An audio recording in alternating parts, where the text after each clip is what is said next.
से हम एनसीईआरटी के न्यूमेरिकल करेंगे और chapter first electric charge and field के न्यूमेरिकल करेंगे हम आज से। और जो भी मैंने तुम्हें न्यूमेरिकल की पीडीएफ दे रखी थी उस पीडीएफ को खोल के रख लो, या फिर जो आपने न्यूमेरिकल नोट किए हों वो नोट करके देख लो नंबर फर्स्ट न्यूमेरिकल क्या है, और जिसके पास बुक हो तो वो बुक खोल लो। मैं न्यूमेरिकल पढ़ रहा हूँ और हल कर रहा हूँ, ठीक है। आप पहले न्यूमेरिकल देखिएगा, उसके बाद मेरा सॉल्यूशन देखिएगा मैं कैसे करता हूँ।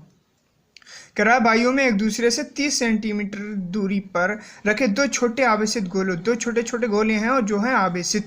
आवेश क्या होता है बेटा? क्यू होता है। और दो हैं तो एक को मान लेंगे Q1, दूसरे को मान लेंगे Q2। आवेशित गोलों पर क्रमशः 2 × 10⁻⁷ यानी पहले वाले पर 2 × 10⁻⁷ कूलम तथा दूसरे वाले पर 3 × 10⁻⁷ कूलम का आवेश है। उनके बीच कितना बल लगेगा, यानी कि क्या पूछ रहा है? F का मान पूछ रहा है। तो देखो हमने बताया था 2 गोले थे तो एक को मान लो Q1, ये दे रखा है 2 × 10⁻⁷ कूलम, और Q2 दूसरे को मान लो, दूसरे वाले गोले को Q2 मान लो, जिस पर आवेश कितना है? 10⁻⁷ कूलम। अब R का मान के बीच की दूरी कितनी है बेटा? 30 सेंटीमीटर है। कितनी है? 30 सेंटीमीटर। ये मीटर में क्या हो जाएगी? 0.3 मीटर हो जाएगी। कितनी हो जाएगी? 0.3 मीटर। अब निकालना क्या है हमें? F का मान निकालना है। किसका मान निकालना है? F का, यानी कि लगने वाला बल। चलो अब इसको सॉल्व करते हैं। हमने एक फार्मूला पढ़ाया था, F = 1/4πε0 × Q1 Q2/r²।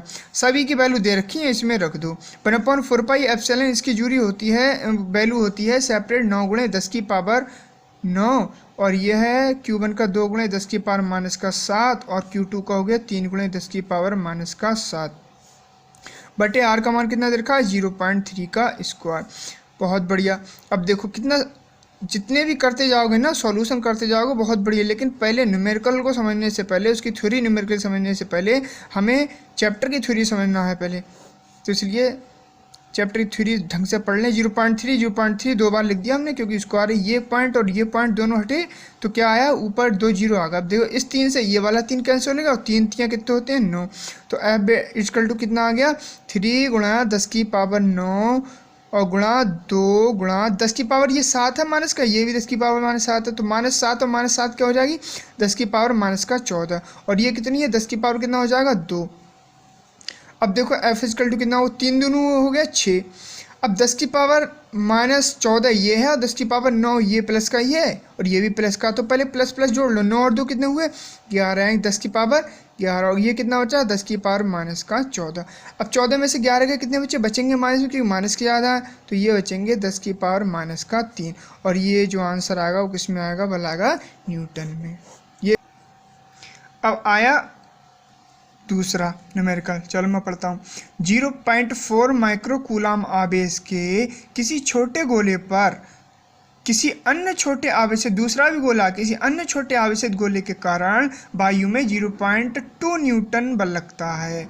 ठीक है।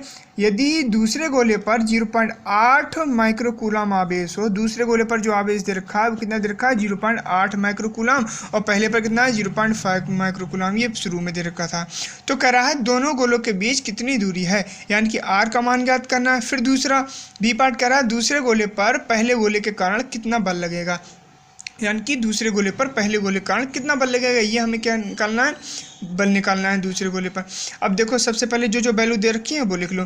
देखो Q1 का मान दे रखा है 0.4 माइक्रो कूलाम। इसे किस में चेंज करेंगे? कूलाम में चेंज करेंगे, तो 0.4 और ये होता है 10⁻⁻6 माइक्रो में होंगे, तो ये वैल्यू लगा दी। देखो 1 माइक्रो में 10⁻⁻6 होता है, तो ये किस में हो गया? कूलाम में चेंज हो गया। अब Q2 = क्या हो गया? Q2 मान कितना रखा है? 0.8 माइक्रो कूलाम। इसको भी चेंज कर लो, तो 0.8 × 10⁻⁻6 कूलाम आ गया।